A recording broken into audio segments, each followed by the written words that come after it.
Assalamualaikum warahmatullahi wabarakatuh. Saya, Aryani, bersama dengan 7 anggota kelompok lainnya, yakni Amel, Alfian, Aluf, Aulia, Aura, Banu, dan Ida, akan mempresentasikan hasil diskusi studi komparasi dari podcast yang telah kami buat dengan literatur yang menunjang dan bersesuaian. Baik, mari kita mulai pembahasan yang pertama.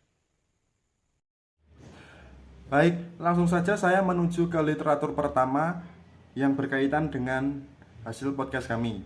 Nah, literatur pertama itu berkaitan dengan English for Purposes. Merunut pada keterangan Hutchinson et al. Yang dikutip dalam buku Teaching as a Foreign Language or TEFL 2, Principle and Practice karya Endang Fauzati, ESP atau English for Purposes adalah pendekatan pengajaran bahasa Inggris yang materi dan metode pembelajarannya disesuaikan dengan tujuan pelajarnya dalam mempelajari suatu bahasa.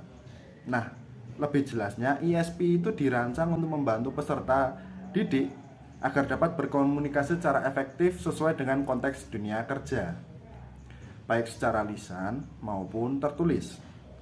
Nah, tujuan pembelajaran di SMKN 5 Surakarta sebenarnya telah mencerminkan inti dari ESP tersebut lewat fokus pada kebutuhan siswa atau sering disebut learner center, dan juga menyusun materi yang basisnya itu menuju tujuan keprofesionalan.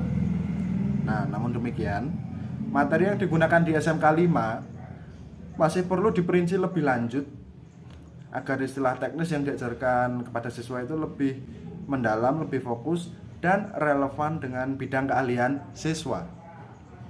Selama ini, guru hanya mengaitkan materi dengan jurusan peserta didik, misalkan memberi topik yang berkaitan dengan bengkel untuk jurusan-jurusan otomotif saja. Namun demikian, aspek lain seperti simulasi berbicara atau speaking dalam lingkungan pekerjaan yang spesifik belum diperkenalkan secara lebih mendalam. Perkenalkan, nama saya Amelia. Saya akan melanjutkan penjelasan dari teman saya, yaitu Understanding by Design atau UBD dibanding literatur lain. UBD sangat fleksibel karena perencanaannya mulai dengan menetapkan hasil yang diinginkan terlebih dahulu, kemudian menyusun pengalaman belajar yang mendukung pencapaian hal tersebut. Hal ini dikutip dari Wiggins dan McTighe pada tahun 2005. Selanjutnya, UBD menggunakan backward design. Jadi, guru merencanakan pembelajaran dengan berfokus pada tujuan akhir yang ingin dicapai oleh siswa dan menyesuaikan kegiatan pembelajaran serta evaluasi berdasarkan hasil yang diinginkan.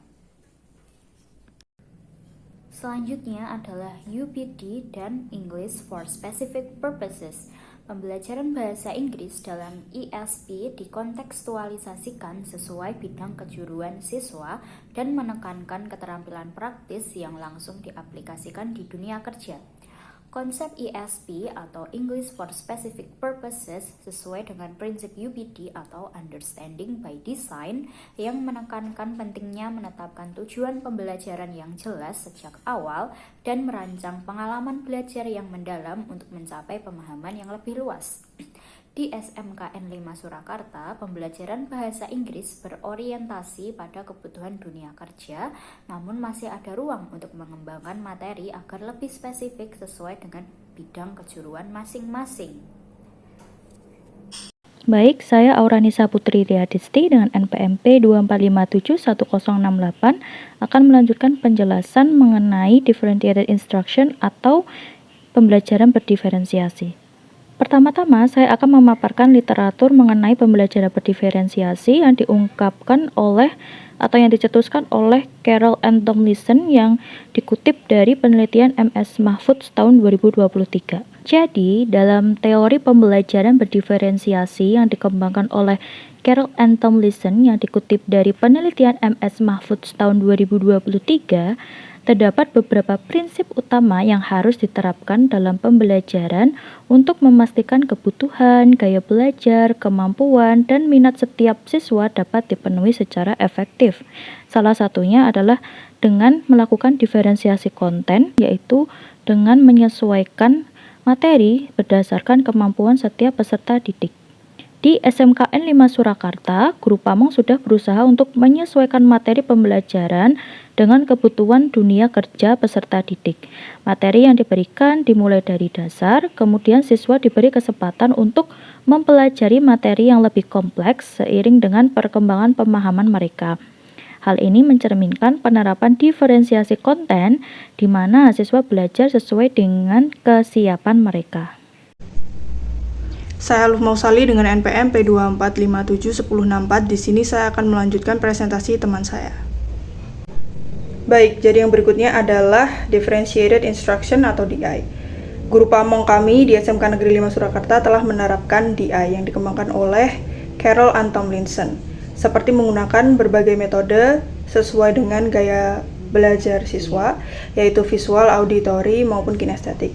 Selain itu, guru juga sudah melakukan evaluasi dan refleksi pada setiap akhir pembelajaran yang berfungsi untuk mengidentifikasi area yang perlu ditingkatkan. Hal itu sudah sejalan dengan UPD, karena dalam desain kurikulum menekankan pada tujuan pemahaman yang mendalam. Nah, dengan penerapan DI, siswa mampu mencapai tujuan pembelajaran dan memperoleh pemahaman mendalam dan terukur dengan materi dan strategi pembelajaran yang telah disesuaikan dengan kemampuan mereka. Meski demikian, penerapan DI di SMK Negeri 5 Surakarta kurang maksimal, terutama pada aspek diferensiasi produk dan lingkungan belajar. Jadi secara keseluruhan, UPD menekankan desain pembelajaran yang lebih sistematis dan terukur dengan penilaian yang jelas untuk memastikan pemahaman yang lebih mendalam dan terukur. Di SMK 5, meskipun sudah menerapkan prinsip-prinsip ini, pembelajaran masih bisa diperkaya dengan pengembangan materi yang lebih spesifik, proyek yang lebih sesuai dengan bidang kejuruan, dan penilaian yang lebih komprehensif sesuai dengan tujuan pembelajaran mereka. Perkenalkan, nama saya Amelia. Saya akan melanjutkan penjelasan dari teman saya, yaitu Understanding by Design atau UPD dibanding literatur lain. UPD sangat fleksibel karena perencanaannya mulai dengan menetapkan hasil yang diinginkan terlebih dahulu, kemudian menyusun pengalaman belajar yang mendukung pencapaian hal tersebut. Hal ini dikutip dari Wiggins dan McTighe pada tahun 2005. Selanjutnya, UPD menggunakan backward design. Jadi, guru merencanakan pembelajaran dengan berfokus pada tujuan akhir yang ingin dicapai oleh siswa dan menyesuaikan kegiatan pembelajaran serta evaluasi berdasarkan hasil yang diinginkan. Selanjutnya adalah UPD dan English for Specific Purposes. Pembelajaran bahasa Inggris dalam ESP dikontekstualisasikan sesuai bidang kejuruan siswa dan menekankan keterampilan praktis yang langsung diaplikasikan di dunia kerja. Konsep ESP atau English for Specific Purposes sesuai dengan prinsip UPD atau Understanding by Design yang menekankan pentingnya menetapkan tujuan pembelajaran yang jelas sejak awal dan merancang pengalaman belajar yang mendalam untuk mencapai pemahaman yang lebih luas. Di SMKN 5 Surakarta, pembelajaran bahasa Inggris berorientasi pada kebutuhan dunia kerja, namun masih ada ruang untuk mengembangkan materi agar lebih spesifik sesuai dengan bidang kejuruan masing-masing. Selanjutnya adalah UBD dan PJBL. Project Based Learning atau yang biasa disingkat dengan PJBL, yang menurut Rieber dan Vidal adalah model pembelajaran yang menggunakan proyek untuk mengembangkan keterampilan kognitif dan juga sosial siswa. Terdapat kesamaan dengan prinsip UBD yang juga mendukung penggunaan proyek sebagai sarana untuk mencapai kompetensi. Lalu di SMKN 5 Surakarta, meskipun PJBL telah diterapkan melalui tugas kelompok dan presentasi, namun proyek-proyek yang diberikan belum sepenuhnya terhubung dengan jurusan siswa. Untuk lebih sesuai dengan prinsip UBD, proyek-proyek tersebut seharusnya lebih bisa diarahkan pada pengembangan keterampilan yang relevan dengan bidang kejuruan siswa, dengan tujuan pembelajaran yang lebih jelas dan terukur. Selanjutnya adalah UBD dan CTL, Contextual Teaching and Learning atau CTL, yang dikemukakan oleh Johnson pada tahun 2002, menekankan pentingnya membuat pembelajaran yang relevan dengan kehidupan nyata siswa agar mereka dapat mengaitkan apa yang mereka pelajari di kelas dengan pengalaman di dunia nyata.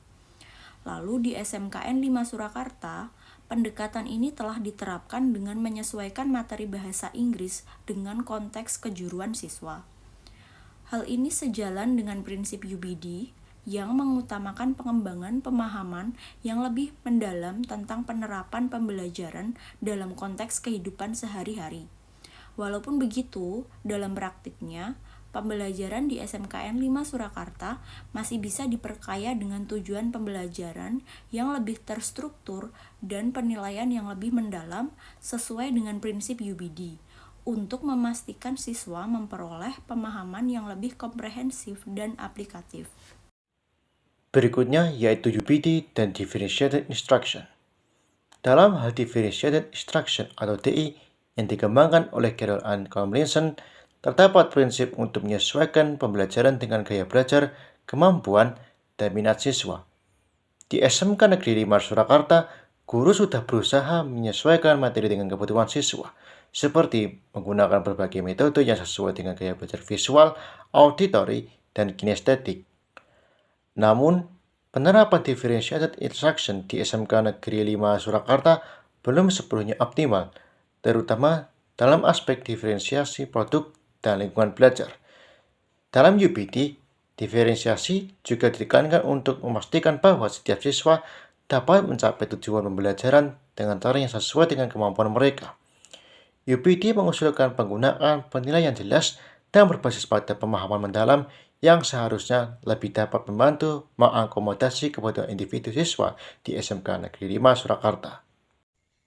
Kesimpulan, secara keseluruhan, meskipun terdapat kesamaan prinsip antara literatur yang mendukung podcast dan UBD, seperti berfokus pada tujuan yang jelas, keterkaitan dengan konteks dunia nyata, dan pemberian pengalaman belajar yang relevan, terdapat juga perbedaan dalam penerapannya di lapangan. UBD menekankan desain pembelajaran yang lebih sistematis dan terstruktur, dengan penilaian yang jelas untuk memastikan pemahaman yang lebih mendalam dan terukur. Di SMK Negeri 5, meskipun sudah menerapkan prinsip-prinsip ini, pembelajaran masih bisa diperkaya dengan pengembangan materi yang lebih spesifik, proyek yang lebih sesuai dengan bidang kejuruan, dan penilaian yang lebih komprehensif sesuai dengan tujuan pembelajaran jangka panjang. Demikian akhir presentasi kelompok kami. Berikut kami sertakan referensi dari berbagai sumber sehingga dapat memperdalam informasi yang kami dapatkan. Semoga presentasi kami bermanfaat untuk kita semua. Terima kasih. Wassalamualaikum warahmatullahi wabarakatuh.